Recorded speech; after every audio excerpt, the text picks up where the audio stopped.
Hi, I'm Dr. Olga Pinkston, a board-certified rheumatologist and the host of the Mind Your Fiber podcast. This podcast is dedicated to fibromyalgia. I discuss up-to-date information about fibro, its treatment, the biology and psychology of the fibromyalgia. I cover the pain science education, the complementary and alternative methods available to you now to improve your symptoms. There are a lot of things that influence development of fibromyalgia, trigger fibro flares, and produce other symptoms like IBS or irritable bowel syndrome, depression, and anxiety, and none of them are your fault. In the Mind Your Fiber podcast, you will learn how and why fibro develops, how chronic pain changes your brain, and most importantly, that you're not alone in the struggle, that fibro is real, and how to not let fibro control your life. This podcast provides information only and does not provide any medical or psychological services or advice. Well, welcome back to Mind Your Fiber podcast, episode 36. Today we're talking about the 30 days challenge about drinking water. Now, if you hear some crunchy noises and some sniffles, this is my dog behind me chewing on his toy because my kids are at the dentist with their father, and today is the last day of fall break. So I'm taking this opportunity to record the podcast episodes while it's nice and quiet, except for the dog. He barks if he knows I'm here at home, and he doesn't let me be. So anyway, if you hear the noise, this is the dog, Pasha, in the background chewing on his toy. So today we're going to be talking about a very important topic about water. It is such an important topic that I'm starting the first 30-day challenge inside the roommate membership with it, but I also want the podcast community to join us. Every month in the roommate membership, we will have a 30-day challenge that will start on the 15th of the month. As a community, we will set a goal and start working on one habit per month. Now, if you're in the membership, go to the video lesson. You can download the slides and the worksheet plus the tracker. If you're doing it with a podcast, you can come up with your own tracker and take notes as you go along. So why are we doing the 30-day challenge? True behavior change is identity change. Anyone can motivate themselves enough to exercise or start a healthy diet once or twice, but as you know, many of us fail to complete it. If you don't shift the belief behind the behavior, then it is hard to stick with that long term. Improvements are only temporary until they become part of who you are. So who is the person you want to become? A habit must be established before it can be improved. So we need to master the art of showing up for ourselves. So this challenge is about showing up for yourself for 30 days. And this month is going to be showing up for yourself and drinking enough water. So why are we doing this challenge now? I can tell you water is essential for good health. And are you getting enough? So as a disclaimer, this is for your information only. As always, please consult your physician or healthcare provider, especially if you have kidney disease or heart failure and you may be on a fluid restriction diet.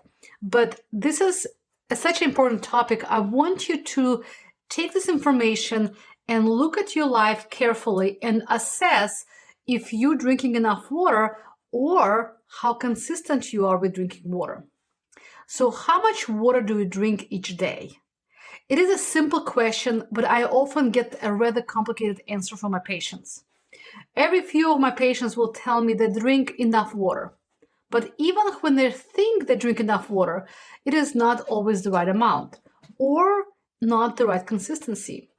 Some people will tell me that they only drink when they're thirsty, or they drink something other than water all day. They sip on tea or coffee or drink soda. Some people drink so much soda, especially diet soda, they tell me there's no way they can add any more liquids to the day. Sometimes they don't drink water at all because it does not taste good, or I don't like water, or it makes them pee too much and it's too annoying.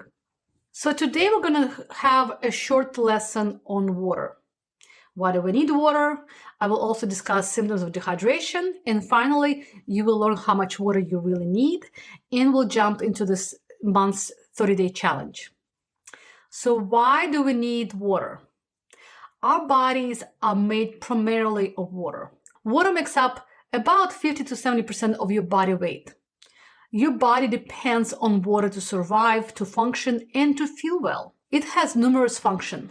Water does more than just quench your thirst and regulates your body temperature by cooling you down through sweating and drinking. Every cell, every tissue, and organ in your body needs water to work properly. Water carries nutrients and oxygen to all your cells. Blood is more than 90% water, and blood carries oxygen and other life essential things to different body parts. You also need water to eliminate the waste through sweating, urination, and bowel movement. Urination is essential for the excretion of metabolic byproducts and toxic wastes. Water helps your kidneys remove waste from your blood, keeps the blood vessels that run to your kidneys open, and helps with the filtration of blood through the kidneys. You need that pressure that water creates to filter well. The well-functioning kidneys help balance various chemicals, electrolytes, and salts. Kidneys also release hormones to control blood pressure. So water plays a significant role in normalizing your blood pressure. Surprise, right? Water also helps with the prevention of kidney stones and urinary tract infections. Normal urination helps flush out bacteria from your bladder. The more you pee, the less bacteria you have in your bladder. Also, urination helps remove excess glucose or blood sugar from your body. So often, people with diabetes will get extra thirsty and urinate a whole lot when their blood sugar is high. I will talk about it more at the end of this episode. Water is essential for proper digestion. It helps break down the food you eat, allowing its nutrients to be absorbed by your body. After you drink, both your small and large intestines absorb water, which moves into your bloodstream, and is also used to break down the nutrients. As your large intestines absorb water, stool changes from liquid to solid. Water is also necessary to help you digest soluble fiber. With the help of water, this soluble fiber turns to gel and slows digestion, so you don't have diarrhea. When you don't drink enough water, you get constipated. You may feel more bloated and have reflux or indigestion. So you don't want to have poorly hydrated kidneys or your bowels. Essential organs needing water. Now let's talk about your joints, because water also lubricates and cushions joints. If you have a lot of stiffness, look at how much water you drink. Dehydration can cause or worsen joint pain because of its lubricating effect on the joints. Now, I'm not telling you that you're experiencing joint pain because of dehydration, but poor hydration has been found to contribute to joint pain. So if you have a joint condition, proper hydration can improve your pain and stiffness, because it's estimated that 70 to 80% of your joint cartilage consists of water.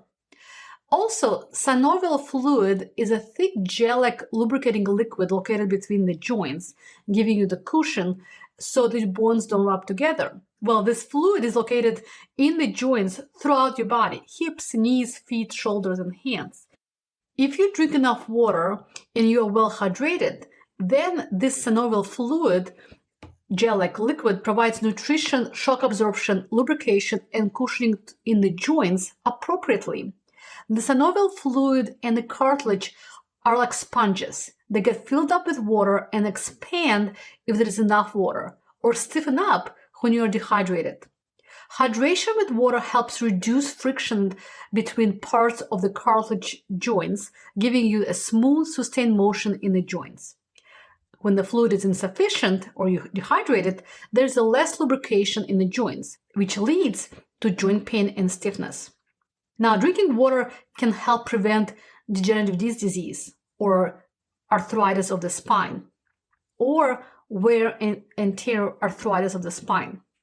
If you do not drink enough water, your spinal discs will not be adequately hydrated. This means the discs become smaller and less functional, which increases the risk of injury to the collagen fibers in the disc. And no, joints don't get hydrated with soda and coffee. I'm sorry.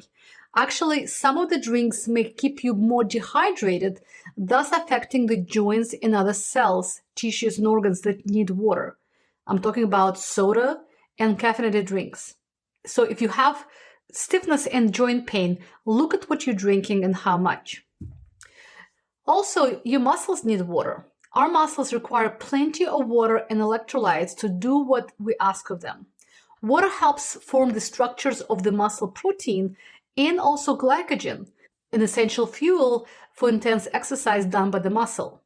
You need water to move and flex your muscles and keep your balance.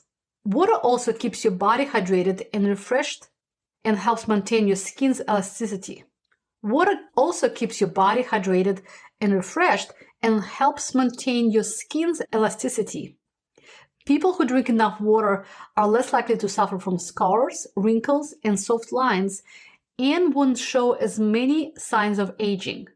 You're not a cactus. You need frequent watering. Now, also, very important, water helps your brain function better. Water makes up to 75% of the brain. So blood flow, electrolytes, and brain tissues require water. One reason for that foggy-headed feeling is dehydration. So adequate water and electrolyte balance are vital to keeping your brain and body functioning optimally and reducing brain fog, fatigue, and headaches. If you wake up in the morning with a headache, you may be dehydrated. So sometimes drinking some water in the morning actually alleviates morning headaches.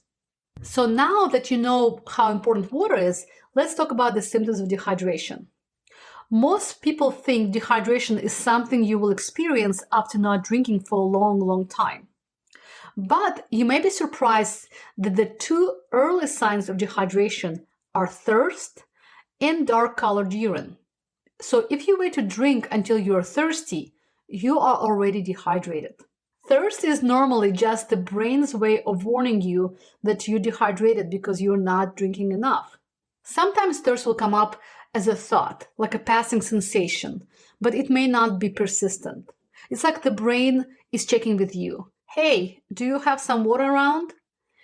If you don't respond, the brain thinks water is not available and waits a little longer to nag you again. It makes total sense, as it is evolutionary.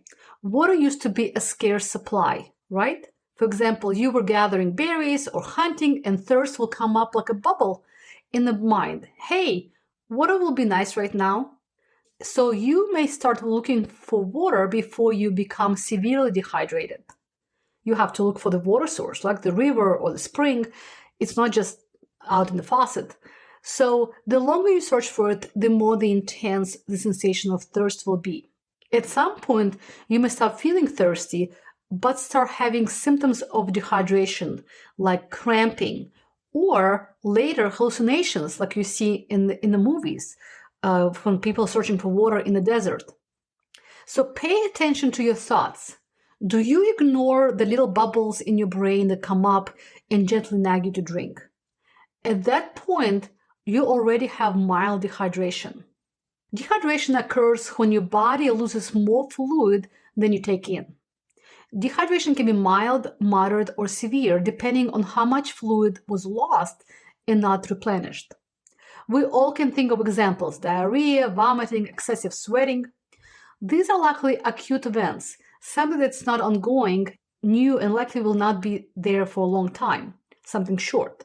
But it can be profound and can be severe and rapid, so your body cannot compensate for the rapid loss of fluid.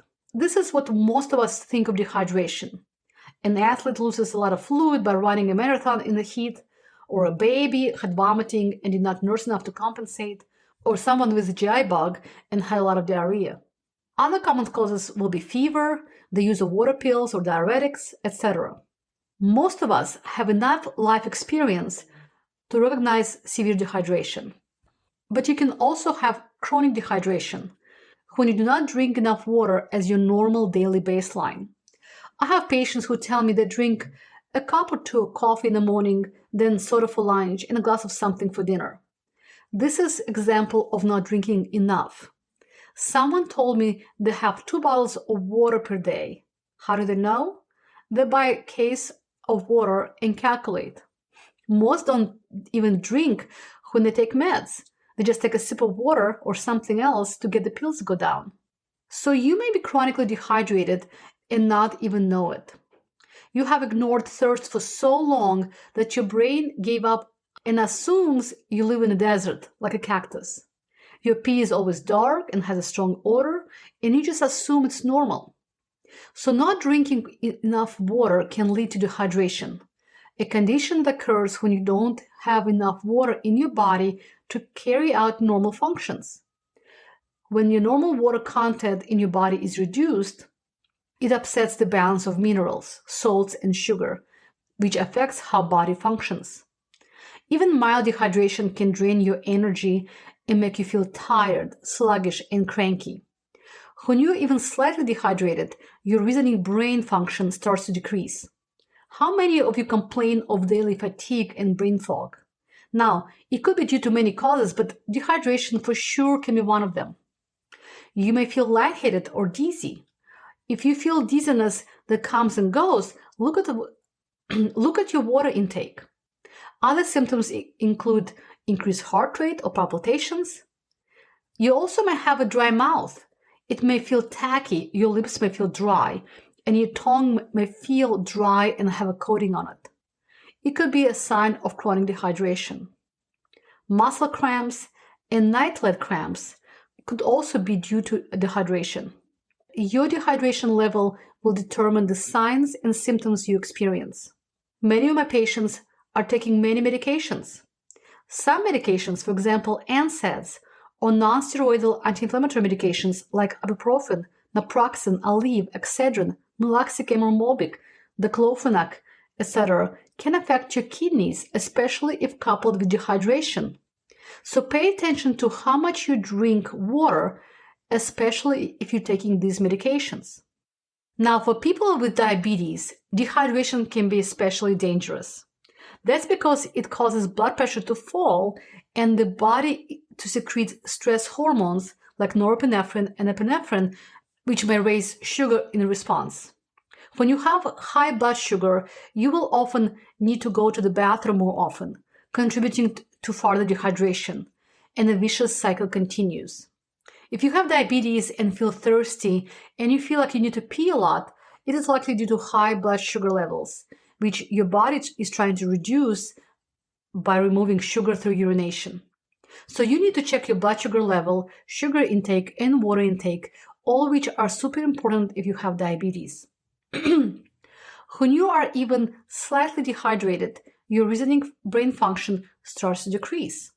That means it's harder for you to stay on plan, deal with stress, and you start eating off your diet plan.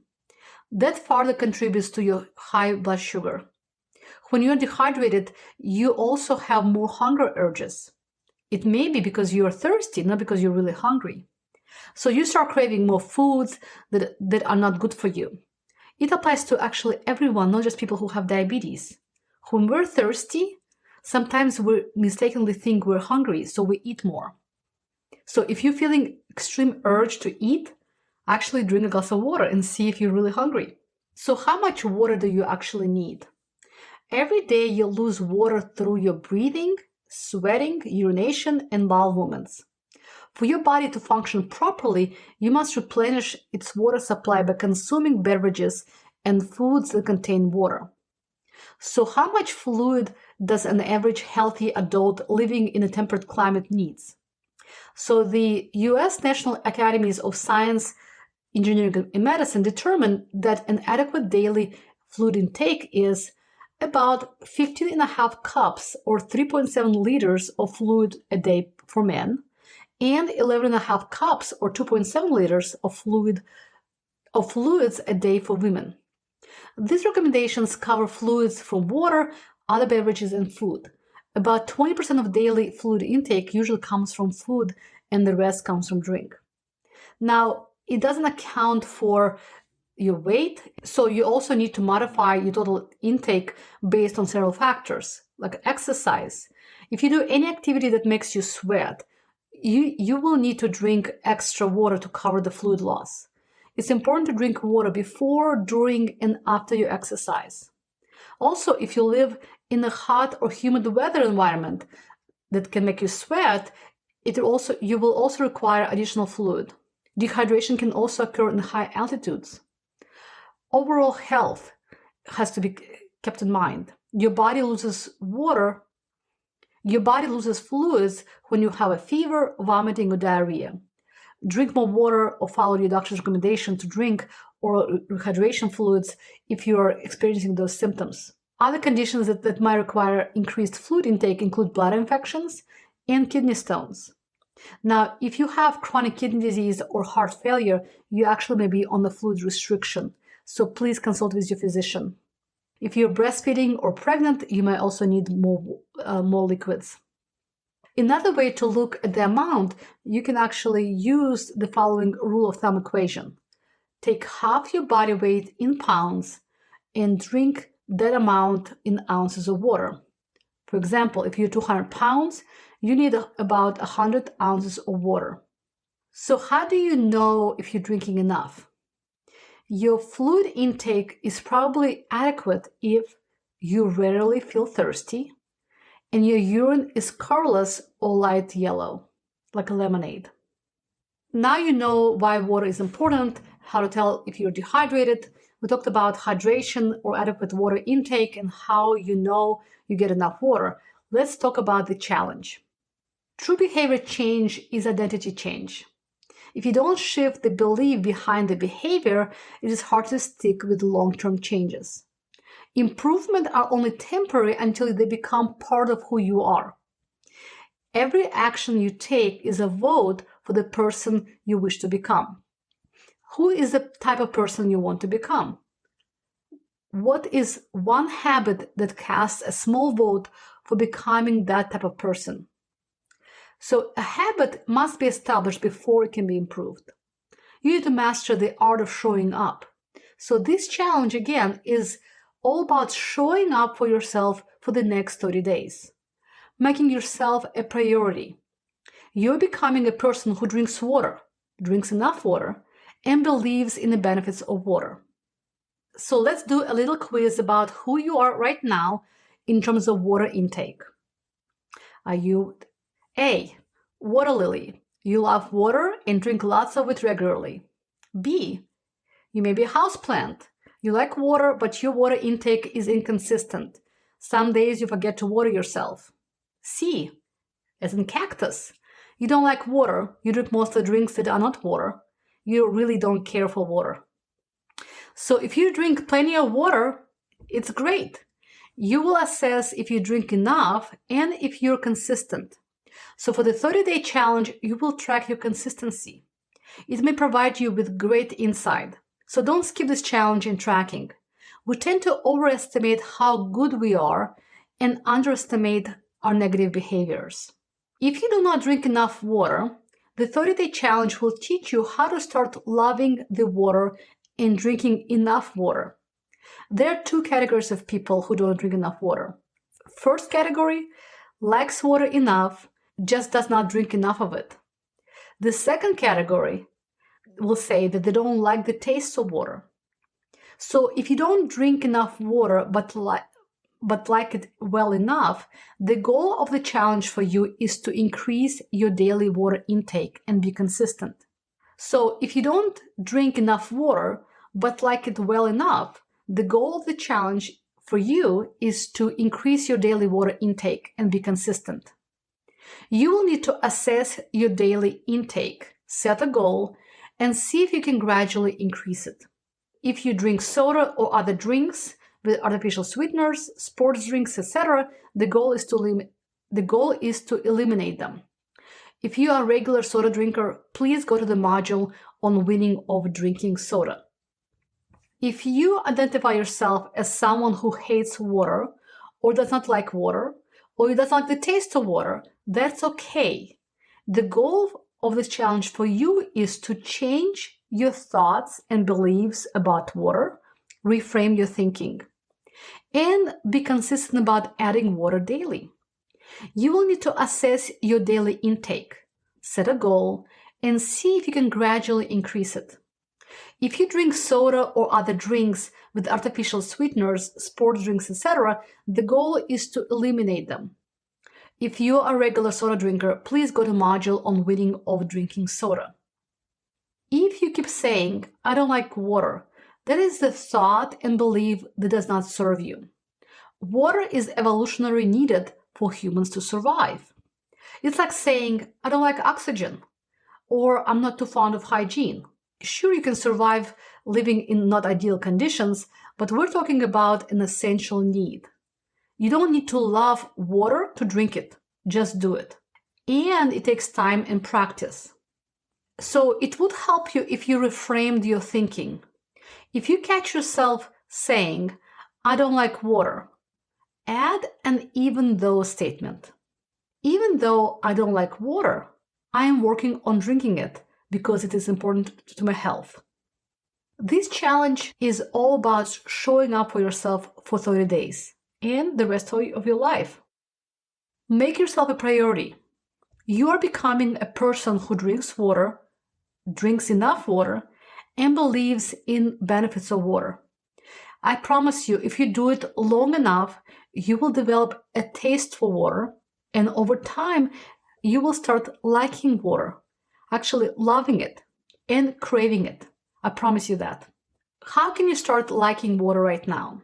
You can start by adding flavor to your water, like fresh fruit, cucumbers, lemon, lime, orange slices. You can also drink sparkling water or add a special tea. You can count herbal or fruit tea without caffeine as water. Serve it in a pretty cup or fancy glass. Feel special. Be careful with sugar-free flavors, as some people are sensitive to artificial flavors and artificial sweeteners. Also, the goal is for you to develop a taste for plain water. What you can count as water are coffee, sweet tea, juice, anything that has calories or sweeteners or anything like that.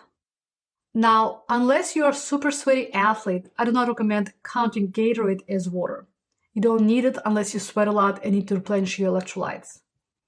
If you do not drink enough water, do not go from a cup a day to a gallon. Gradually increase the amount. I want to give you an analogy. If you don't drink enough water, it's like a ground that's dry in a drought. So if you start pouring lots of water on a dry ground, the water just runs off to a ditch. So you will spend a lot of time in the bathroom. So adding water gradually will moisten the ground, right? So you get more of this absorption of water properly, giving time for your kidneys to adjust. If you don't drink enough water right now, your kidneys are adjusted to not having enough fluid or water. So it will take time for the kidneys to adjust and actually anticipate the amount of water that you need to drink.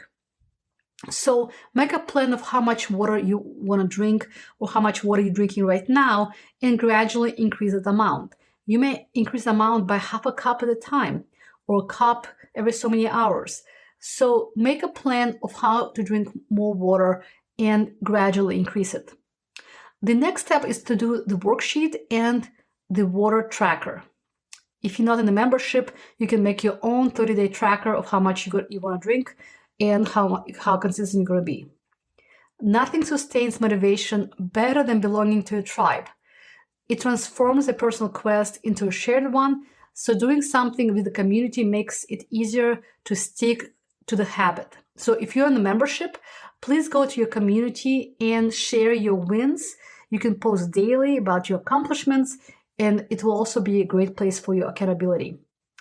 So joining the community for accountability and to celebrate your wins will help you stick with this 30-day challenge. Now, if you're interested in joining the roommate membership, please go to my website. It's also in the show notes. At this time, there's a wait list, so you can be notified as soon as we open enrollment again. All right, thank you for listening to this podcast episode. I hope you will stick with your 30-day plan and will feel hydrated more as a result of it. Thank you. Bye-bye. Thank you for listening to this podcast. If you enjoyed today's episode, the best thing you can do is to share with someone and leave a review and rating. This helps me support more people just like you move toward better life with fibromyalgia. All you have to do is to go to the platform you're listening on, click the share button or the icon, and just send it to a friend. I so appreciate you taking your time to do so. Make sure you sign up or subscribe to this podcast so you can get the most up-to-date information in the new episodes. Thanks for joining me today, and I will see you next week. And don't forget to mind your fibro. Disclaimer, this podcast provides information only and does not provide any medical or psychological services or advice. None of the content on this podcast prevents, cures, or treats any medical or mental condition.